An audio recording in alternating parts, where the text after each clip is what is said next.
Let's talk about Samoa Joe AEW's booking. Let me tell you something. When it comes to AEW, and a lot of people know this about me, I do not care. I do not care about the booker over there. I don't care for Tony Khan. I think he's an idiot. I think he needs to hire people to help him to take this workload off of him.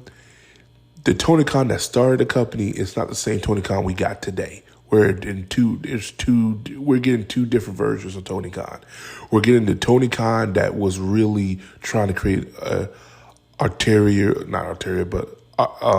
different wrestling promotion from WWE, and then we got the coke-headed Tony Khan right now that hasn't combed his hair since 2019. That Tony Khan. But anyway, back to Samoa Joe. But I want to talk about this for 1 second. Let's talk about the ROH Television Championship. I'm just going to focus on this first. I'm not going to go in depth with the other titles because, again, I could be here all day, and we're not doing that. They should merge the ROH Pure Championship and the ROH Television title together and call it the ROH Pure Television Championship. And one, because you really don't need an ROH Television title no more. I'll be quite honest with you. That's just one. It cuts down on the number of belts. And two, the Pure title has more of a legacy than the Television Championship, if you ask me. And the Pure Championship can be defended on a weekly basis as much as the Television Championship. And again, it just fits. It just fits. That's what I would do. I would have a tournament and I would have a new championship, the ROH Pure Television Championship, merge these two belts together and call it a day.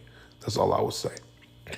Now, the Samoa Joe booking has been abysmal. It's been all over the place. So you have him vacate the ROH television title, I think, a week ago. Cool. Why did you not have him vacate the title when he challenged MJF at Grand Slam? That's what a lot of people are saying now, even myself. And you have all these other YouTubers are not calling Tony Khan out on his idiotic booking with this. And that's what's been a major problem with a lot of this shit. He's not calling, nobody's calling it out. Not the ones I've seen. And they are calling it out. They're being too nice. And I think that's the problem. I think people need to stop being nice to this fool. No more nice.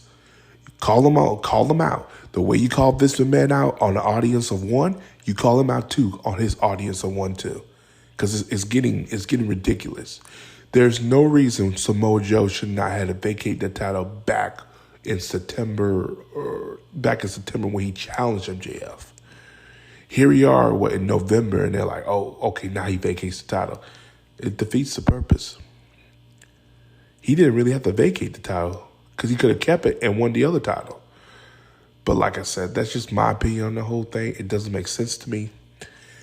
And if they do, and honestly, Samoa Joe losing that match was a bad idea. I think I even put a short on to say it was the dumbfounded idea. Why would you have Samoa Joe lose that match where you could build this feud up for another few months?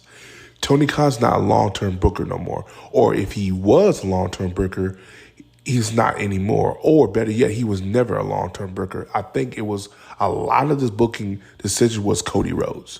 I think Cody Rhodes was really behind the booking with the main the main events and the mid cards. I think Kenny Omega was really behind with the women's division because you could clearly see Kenny Omega had a lot more. You could tell Kenny Omega did a lot more with the women's division than Tony's doing. A lot of people say, well, no, Tony's doing it better. No, he's not. The women's are barely on TV. The only one who's actually getting TV time is Toni Storm. But Toni Storm made this character through her own thing. No one gave her this character. She made it. And the tag team division, holy shit, they really fucked up the tag team division. But guess who was running the tag team division? The Bucks. And guess who the Bucks are? The tag team. So they kind of knew how to build it. But again, remember when there was a huge fallout with Cody Rhodes and the Elite? That's when they lost a lot of the powers. That's when Tony Khan took all the power. And that's when the company started going downhill. And that's when Cody Rhodes said, I'm out of here. Because he already saw the writing on the wall.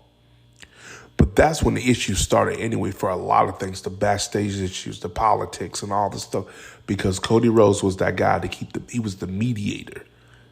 And I think he was a legit mediator. Whenever it comes out, and I don't know when, it's going to really be telling that Cody Rhodes was the guy to keep everything in check. But back to Samoa Joe, and I had a tangent here. Samoa Joe should have, if he would have lost that match, he should have beat MJF to an inch of his life. That when they had another match, I would have done a similar. You remember how John Cena took on Umaga, which is funny. Umaga is actually influenced from Samoa Joe. That's why they created Umaga, because they saw what TNA was doing with their Samoan. They're like, oh, we could do that same thing and make him stronger and more of a monster. And that's how Umaga came out. Anywho, I would have done the same thing they did at, was it the Royal Rumble? When John Cena took on Umaga in that last man standing match. I would have had the same thing where a bloody MJF chokes out Samoa Joe with his own finisher. The finish they did is fine.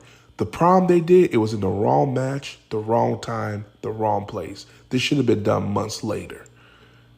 Not no first match, but again, Tony Khan thought in his head, he has it in his head, one match ended. But then I guess somebody in the back was probably telling him, hey, why not continue this feud? This is actually a good feud for MJF. And sure enough, they decided, let's continue it. I don't want to see the match no more. You had Samoa Joe pass out to his own finisher. What else can you do? What else can you do? You can't do nothing else. I don't care for Samoa Joe for that match no more. And you're like, oh, he still looks strong. No, he don't. You had him lose to his own finisher. It wasn't a roll up. It wasn't. If it was a roll, I can see that. But you had him lose, like he passed out. I don't care if it was cheating by crook or not. MJF won, and that's MJF character anyway, so he won. That's what I'm talking about. Long-term booking will help this company succeed. Because this Samoa Joe match they had at Grand Slam, it should have ended with Samoa Joe taking his head off and doing a muscle buster off the stadium to take MJF out for a couple weeks. And they would have had another match again at another pay-per-view. And another thing, too, and this is going to be wrapping it up, MJF needs to drop those ROH titles, because if Adam Cole is gone, so-called gone for months, then MJF doesn't need to hold those belts, which a lot of people say, oh, Adam Cole is gone for like 6 or 7 months. No, the fuck he ain't. Because if he is, and MJF holds those belts for 6 or 7 months, we got a problem. Tony Khan cannot be this stupid. But then again, he has proven me wrong a lot of times, especially with that Twitter spat he did a couple weeks ago. So that's all I got to say about that. I don't want to go on too much. I said I want to make a long video. 8 minutes is good. But what do you guys think? You think Samoa Joe's booking AEW has been abysmal? It's been all over the place? Comment below. Let me know. As always, I'm out.